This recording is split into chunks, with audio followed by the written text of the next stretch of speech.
A deadly break-in at a United Nations warehouse in central Gaza has left at least 2 people dead and several injured. According to the World Food Programme, the warehouse was stormed by hordes of hungry people as aid continues to trickle into Gaza, which is on the brink of famine. According to Reuters, verified video shows crowds pushing into the warehouse while gunfire rings out. It's unclear how the casualties occurred. The WFP is urgently calling for a scale-up in food aid to prevent starvation. Israel ended an 11-week blockade 10 days ago, allowing limited aid through either the UN or the US-backed Gaza Humanitarian Foundation, or GHF. However, UN Middle East envoy Sigrid Kaag compared the current aid flow to a lifeboat after the ship has sunk, as famine looms over the entire enclave. Meanwhile, US officials are working on new terms for a possible truce between Israel and Hamas. Israel resumed military operations in March and continued airstrikes this week, reportedly killing at least 30 people. Over 53,000 Palestinians have been killed since the conflict began on October 7,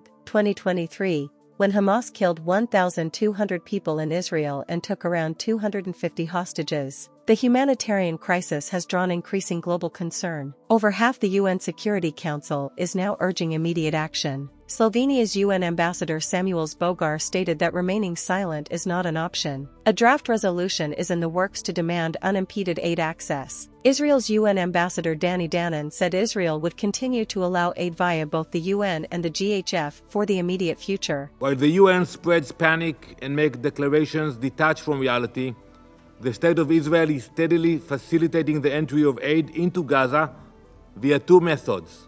First, under the old framework via trucks, and second, under the new distribution mechanism developed in coordination with the US and key international partners. As of now, both mechanisms are working simultaneously and will continue to do so for the immediate future. However, Israel prefers the UN work through the GHF, which operates with U.S. private security and logistics firms and civilian-led distribution at secure sites. The UN and other aid groups refuse to work with the GHF, citing neutrality concerns. UN official Jonathan Whitall called the system surveillance-based rationing that violates humanitarian principles. Amid growing desperation, Israel said it fired warning shots near a GHF site rushed by civilians. Footage shows crowds breaking fences and overwhelming private contractors. The UN reports 47 injuries linked to aid distribution efforts, while GHF denies injuries at its sites. It says it has distributed over 840,000 meals and plans to expand further. So far, Israel has approved around 800 aid trucks, but fewer than 500 reached Gaza. Security concerns have allowed just over 200 to be accessed by UN partners. As pressure mounts, several countries, including France, Canada, and Italy, have warned of consequences if the offensive continues.